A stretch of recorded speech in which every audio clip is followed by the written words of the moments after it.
gudoomiyaha golaha dhexe xisbiga muxaafidka kulmiye ayaa markii ugu horeysay ka hadlay xubnihii wasiirada ahaa ee isku magacaabay isbedel doonka xisbiga muxaafidka kulmiye kaasi oo magacaasi ku tilmaamay haba yaraatee mid waxba kama jiraan xisbiga muxaafidka kulmiye iyo xukuumadda Soomaaliland aanay u aqoonsanayn wax jira waxa kale oo intaasi ku daray gudoomiyaha golaha dhexe xisbiga muxaafidka kulmiye Jaamac Shabeel in dalkan ay ka jiraan 3 xisbi oo kaliya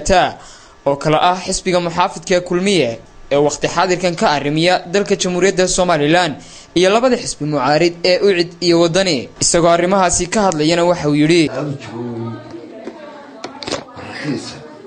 wax isbahaysi loo aqoonsana oo urur siyaasi ah jiro dastuuriyan waa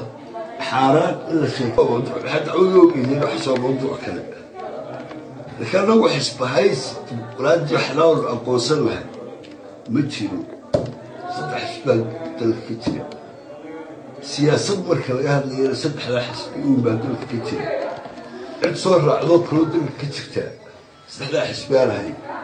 متشيل وأعد وضاني يكوني صدق ولا صدق dhanka kale Jaamac Shabeel gudoomiyaha golaha dhexe xisbiga muxaafidka kulmiye ayaa waxa uu sidoo kale ka marakacay in wasaaradda arrimaha gudaha Soomaaliland ee galwadeenka ka yahay Cali Maxamed Waran Cad dhanka kale gudoomiyaha golaha dhexe xisbiga muxaafidka kulmiye Jaamac Shabeel ayaa waxa uu sidoo kale ka marakacay in wasaaradda arrimaha gudaha Soomaaliland ee galwadeenka ka yahay Cali Maxamed Waran Cad